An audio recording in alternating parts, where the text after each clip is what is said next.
Porting Kaleshwaram అవినీతిపై సమయం వచ్చినప్పుడు కేంద్ర ప్రభుత్వమే సిబిఐ విచారణకు ఆదేశిస్తుందని బీజేపీ రాష్ట్ర ఉపాధ్యక్షుడు ఎన్వీఎస్ఎస్ ప్రభాకర్ అన్నారు. కేంద్ర దర్యాప్తు సంస్థ విచారణతోనే అసలు దోషులు బయటకు వస్తున్నారన్నారు. గురువారం ఢిల్లీలోని తెలంగాణ భవన్లో మీడియాతో ఆయన మాట్లాడారు. గత 10 ఏళ్ల బీఆర్ఎస్ పాలనలో ఎన్నో అక్రమాలు, అవినీతి కుంభకోణాలు జరిగాయని ఆరోపించారు. అనేక మంది రాజకీయ నాయకులు, జడ్జీలు, సినీ నటులు ఫోన్లను బీఆర్ఎస్ ట్యాపింగ్ చేసిందన్నారు.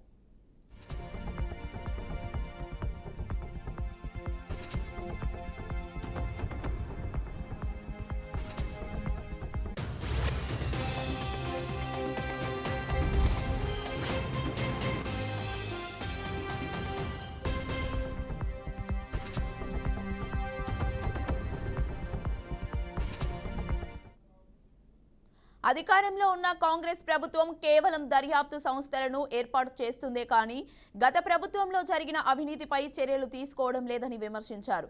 రాష్ట్ర దర్యాప్తు సంస్థలు సరైన సమాచారం రాబట్టలేకపోతున్నాయని, వాస్తవాలు నిగ్గు తేలాలంటే సిబిఐ దర్యాప్తు అవసరమని ఆయన అభిప్రాయపడ్డారు. రాష్ట్ర ప్రభుత్వం తెలంగాణ రైజింగ్ పై ప్రచారం చేస్తోంది, కానీ ఆ రైజింగ్ కమిషన్ ఆఫ్ ఎంక్వైరీలో ఉందని ఆరోపించారు. హైదరాబాద్ మెట్రో ఫేజ్ 2కు ప్రతిపాదనలు ముందే పంపి ఉంటే ఆమోదం వచ్చేదన్నారు. మెట్రో ప్రాజెక్టు వివరాలు అందిన తర్వాత కేబినెట్లో నిర్ణయం తీసుకోవడానికి సమయం పడుతోందని వివరించారు.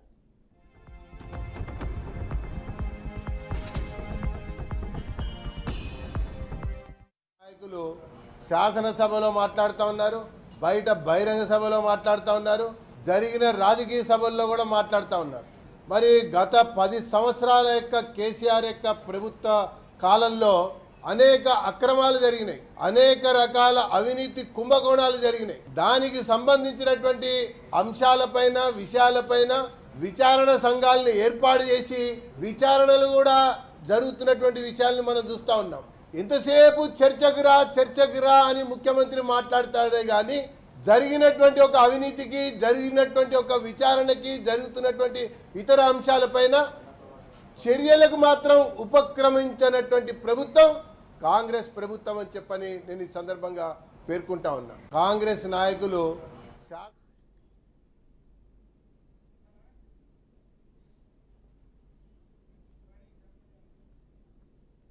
ఏపీ పర్యాటక శాఖకు సలహాదారుగా ఉండాలని యోగా గురువు రామ్దేవ్ బాబాను సీఎం చంద్రబాబు నాయుడు కోరారు. విజయవాడ జీఎఫ్ఎస్టీ టూరిజం కాన్క్లేవ్లో పర్యాటక క్యారవాన్లను రామ్దేవ్ బాబాతో కలిసి ప్రారంభించారు. 30 సంవత్సరాలు రామ్దేవ్ బాబా తనకు తెలుసునని, పర్యాటక శాఖకు సలహాదారుగా ఉండాలని తాను కోరుతున్నట్లు సీఎం చంద్రబాబు తెలిపారు. సోషలిజం, కమ్యూనిజానికంటే టూరిజానికే భవిష్యత్తులో ప్రాధాన్యత ఉందన్నారు. రాష్ట్రంలో టూరిజం డెవలప్మెంట్కు అన్ని చర్యలు చేపట్టామని, మున్ముందు నిరుద్యోగులకు భారీగా ఉద్యోగ అవకాశాలు లభిస్తాయని చంద్రబాబు స్పష్టం చేశారు.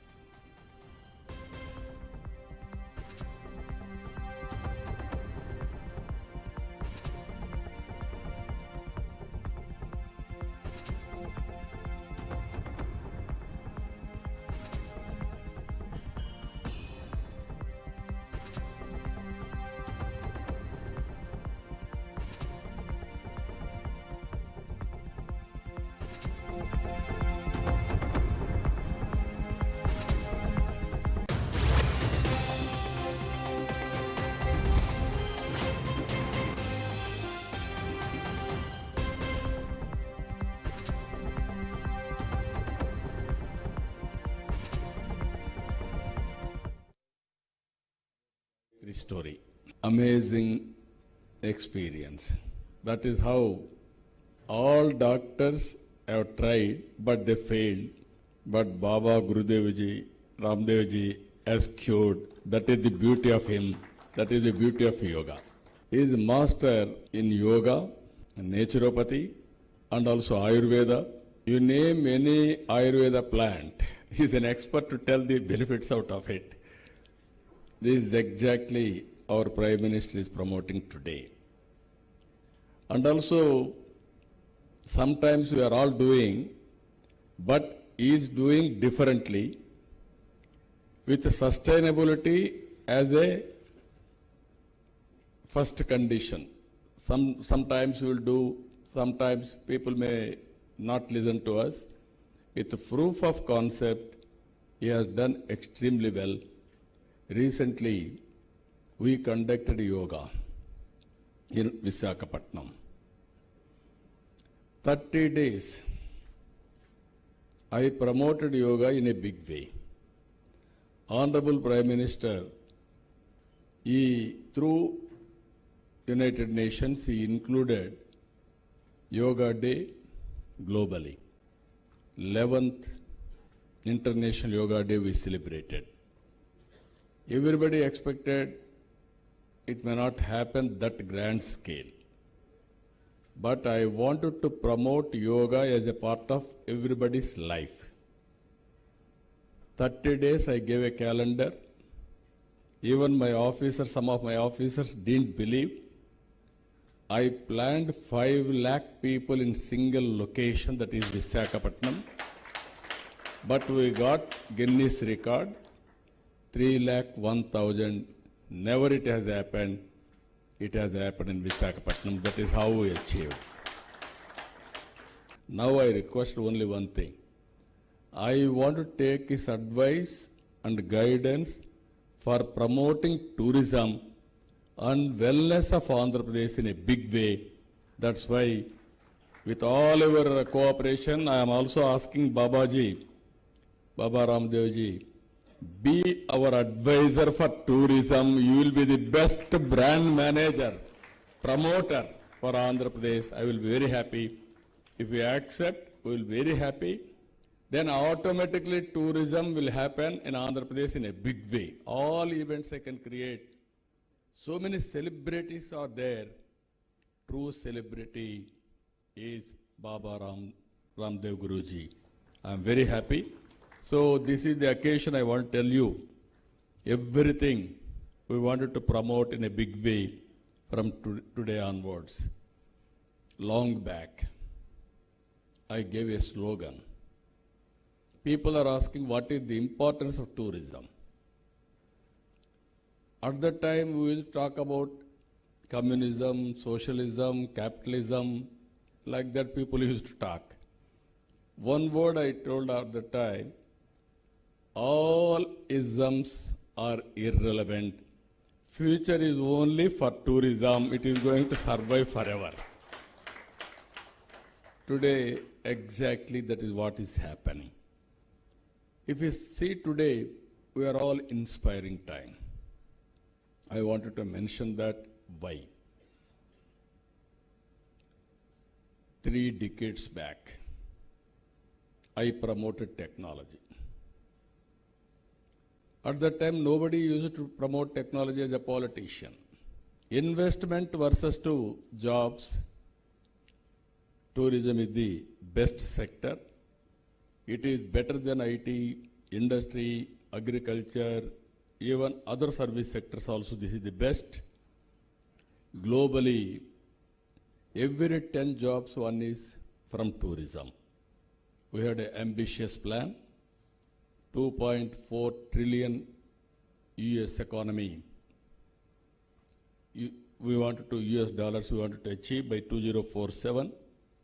In this, we are expecting tourism to grow at the rate of 20% from now onwards. My minister also is having doubt if now Patanjali success story got here. Now Baba Ramdev ji is our advisor on tourism. If we start wellness centers and all hotels in Andhra Pradesh, wellness centers, especially yoga, naturopathy, Ayurveda, and also best meditation if you practice. All of you heard about Gayatri story. Amazing experience. That is how all doctors have tried, but they failed. But Baba Gurudev ji, Ramdev ji has cured. That is the beauty of him. That is the beauty of yoga.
Breaking news చూస్తున్నాం. Diesel కల్తీ మధ్యప్రదేశ్ ముఖ్యమంత్రికి కూడా తాకింది. కల్తీ diesel కొట్టడంతో కాన్వాయ్లోని 19 సార్లు ఉన్నట్లుండి ఒకేసారి ఆగిపోయాయి.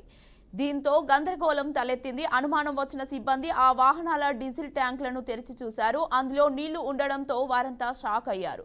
డీజిల్లో నీళ్లు కలిపి ఏకంగా సీఎం కాన్వాయ్నే బురిడి కొట్టించిన ఘటన మధ్యప్రదేశ్లో కలకలం రేపింది.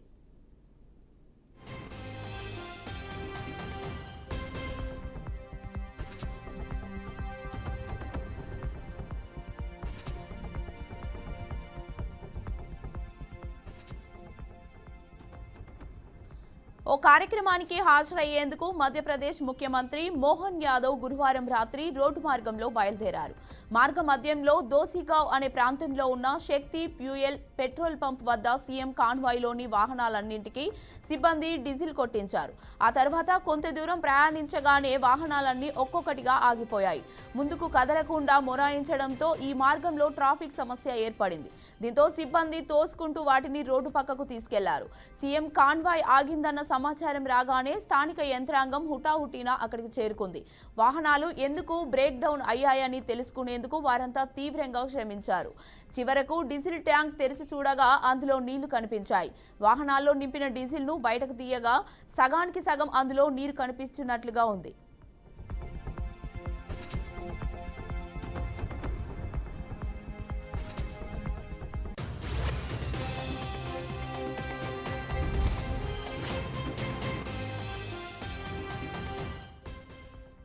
డీజిల్ ను కల్తీ చేసినట్లు గుర్తించిన అధికారులు వెంటనే ఆ పెట్రోల్ బంక్ వద్దకు వెళ్లి తనిఖీలు చేశారు. ఆ బంక్ లో డీజిల్ కొట్టించుకున్న ఇతర వాహనదారులు కూడా ఇదే విధమైన ఫిర్యాదులు చేయడంతో వెంటనే సంబంధిత అధికారులు రంగంలోకి దిగారు. పెట్రోల్ పంప్ తనిఖీ చేసి కల్తీని నిర్ధారించారు. ఆ బంక్ ను సీజ్ చేసి ఘటనపై దర్యాప్తు చేపట్టారు. సీఎం ప్రయాణం కోసం ఇందౌర్ నుంచి మరో వాహన శ్రేణిని తెప్పించినట్లు స్థానిక అధికారులు వెల్లడించారు.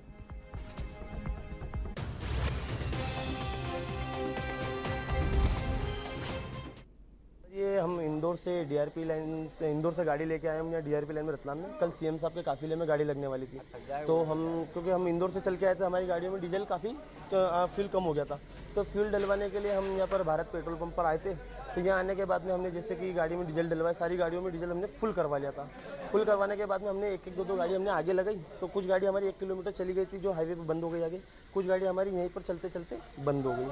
तो उसके बाद में हमने पेट्रोल पंप वालों से पूछा कि भैया कि हमारी गाड़ी में गाड़ियाँ बंद हो रही, तुम्हारी फ्यूल में मिस्टेक तो नहीं है? तो बोलता कि हमारी गाड़ी फ्यूल में कोई मिस्टेक नहीं है।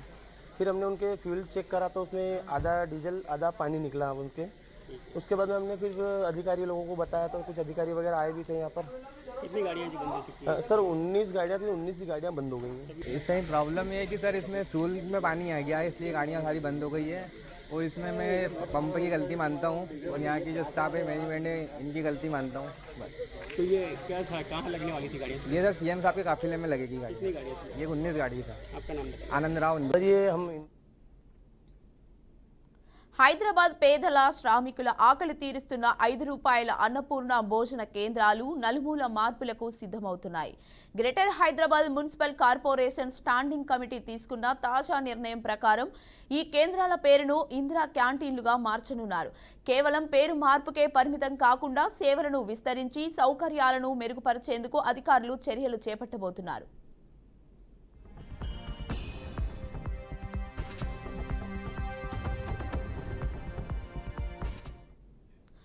ప్రస్తుతం మధ్యాహ్నం మాత్రమే భోజనం అందిస్తున్న ఈ కేంద్రాల్లో త్వరలోనే 5కే ఉదయం అల్పాహారం కూడా అందించాలని ప్రభుత్వం నిర్ణయించింది. ప్రజలకు మరింత పౌష్టికాహారం అందించే లక్ష్యంతో భోజనం మెనూను కూడా మార్పు చేస్తున్నారు. కొత్త మెనూ ప్రకారం ప్రతి ప్లేట్లో 400 గ్రాముల అన్నం, 120 గ్రాముల సాంబార్, 100 గ్రాముల కూర, 15 గ్రాముల పచ్చడి ఉండేలా చూస్తారు.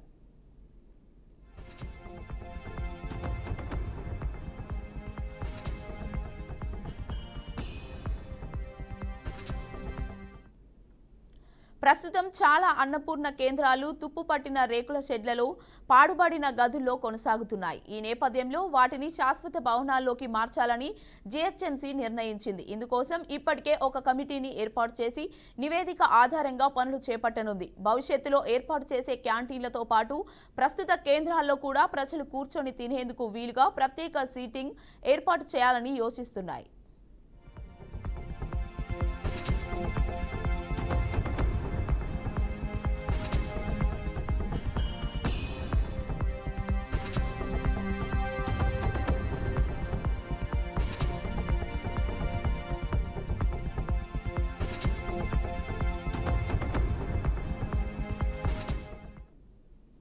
గతంలో ఉమ్మడి ఆంధ్రప్రదేశ్ ముఖ్యమంత్రిగా కిరణ్ కుమార్ రెడ్డి ఉన్న సమయంలో కాంగ్రెస్ ప్రభుత్వం ఈ అన్నపూర్ణ కేంద్రాలను ప్రారంభించింది.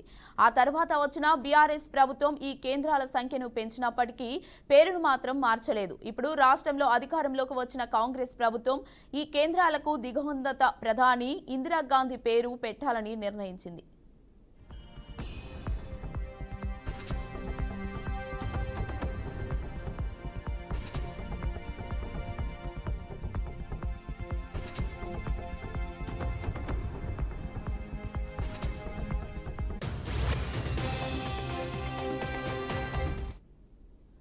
ఈ కేంద్రాల ద్వారా ఇప్పటి వరకు దాదాపు 10 కోట్ల భోజనాలను పేదలకు అందించినట్లు అధికారులు తెలిపారు. ముఖ్యంగా కరోనా లాక్డౌన్ సమయంలో లక్షలాది మంది వలస కార్మికులు పేదల ఆకలిని ఈ క్యాంటీన్లు తీర్చాయని గుర్తు చేశారు. ఈ మార్పుతో ఇందిరా క్యాంటీన్లను నగర ప్రజలకు మరింత మెరుగైన సేవలు అందిస్తాయని అధికారులు ఆశాభావం వ్యక్తం చేస్తున్నారు.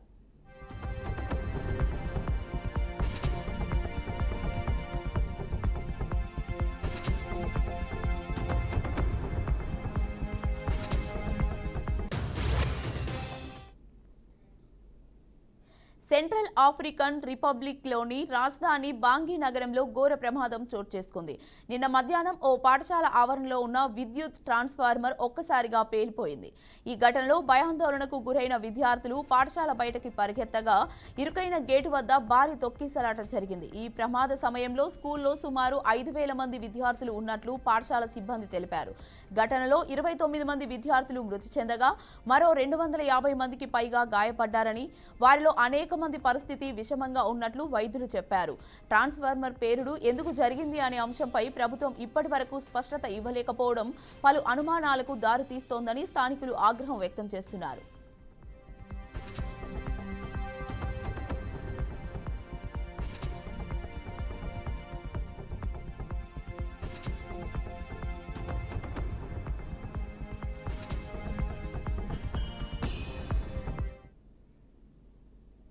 పర్యాటక రంగానికి ఏపీ అనువైన ప్రాంతమన్నారు మంత్రి కందుల దుర్గేష్.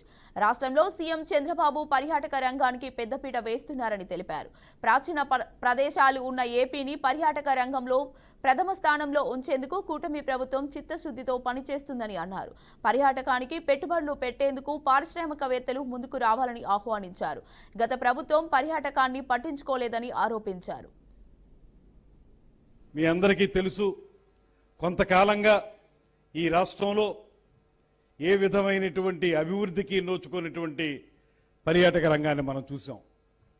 ఇవాళ మళ్ళీ 4వ పర్యాయం ముఖ్యమంత్రి అయిన తర్వాత చంద్రబాబు నాయుడు గారు తొలి రోజు నుంచి టూరిజం డిపార్ట్మెంట్కి చెప్తున్నటువంటి మాట ఒకటే, ఇది ఆకాశమే హద్దు, అవకాశాలని వదలొద్దు అనేటువంటి మాట వారు చెప్తా ఉన్నారు.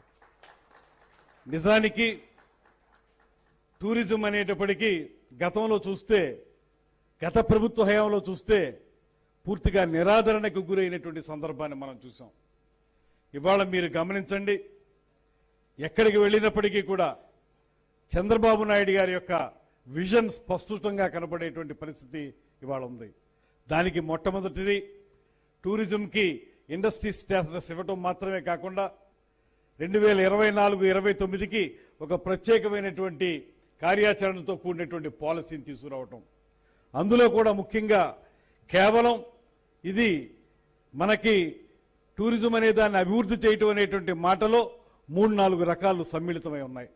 మొట్టమొదటిది ఆంధ్రప్రదేశ్ రాష్ట్ర వరంగల్ జిల్లాలోని ఎంజీఎం ఆసుపత్రిలో పెను ప్రమాదం తప్పింది. హాస్పిటల్లోని సర్జికల్ వార్డు వద్ద పైకప్పు పెచ్చులు ఊడిపడిన ఘటన చోటు చేసుకుంది. ఒక్కసారిగా పెచ్చులు ఊడిపడడంతో రోగులు, సిబ్బంది భయాందోళనకు గురయ్యారు. శిథిలా వ్యవస్థలో ఉన్న ఆసుపత్రి భవనాన్ని మరమ్మతులు చేయని అధికారులపై మండిపడ్డారు. ఇదివరకు ఆసుపత్రిలో ఇటువంటి అనేక ఘటనలు చోటు చేసుకున్నప్పటికీ అధికారులు, పాలకులు నిర్లక్ష్యంగా వ్యవహరిస్తున్నారని రోగులు ఆగ్రహం వ్యక్తం చేస్తున్నారు. ఇన్ఫర్మేషన్ వచ్చింది. సో వెంటనే వచ్చి ఆ ఏరియాను పరిశీలించడం జరిగింది. పై నుంచి కింద పడింది. ఒక 10 into 12 సెంటీమీటర్స్ ఫీట్ 10 feet కూడా ఉండదు. 5 feet ఆ సైజులో మొత్తం కూర్చొని కూడా కింద పడడం జరిగింది. ఆ టైంలో అక్కడ ఎటువంటి సిబ్బంది కానీ పేషెంట్స్ కానీ లేకపోవడం వల్ల ఎటువంటి నష్టం జరగలేదు. ఆ పెచ్చులు ఉన్న ప్లేస్ ఇప్పుడు ఇమీడియట్గా రిపేర్ చేయడం, దాంతోపాటు మిగిలిన ప్లేసెస్ కూడా ఐడెంటిఫై చేసి దానికి వెంటనే రిపేర్ చేయడం వెంటనే. ఇది మనకు మీకు తెలిసిందే, కొత్త బిల్డింగ్ మనం షిఫ్ట్ అయ్యేలోపు కొన్ని సివిల్ వర్క్స్, మైనర్ వర్క్స్ అన్ని మేము వెంటనే ఎప్పుడు నోటీస్లోకి వచ్చినా చేసుకుంటూ వెళ్తున్నాము. ఇది మీరు చూస్తే దీని పక్కన కూడా ఒక సివిల్ వర్క్స్ మనం మిస్ అయినంత పూర్తి ఏదైతే అక్కడ నోటీస్లోకి వచ్చినాయి అన్ని రిపేర్ చేయించేసినాము. ఇప్పుడు దీన్ని కూడా వెంటనే ఇమీడియట్గా రిపేర్ చేసుకుంటాం. అట్లాంటివి మళ్ళీ రిపీట్ కాకుండా చూసుకుంటాం. ఇవి ఇప్పటివరకు ఉన్న బులెటిన్ అప్డేట్స్. మరిన్ని అప్డేట్స్ కోసం చూస్తూనే ఉండండి బీఆర్కే న్యూస్ తెలుగు సత్తా.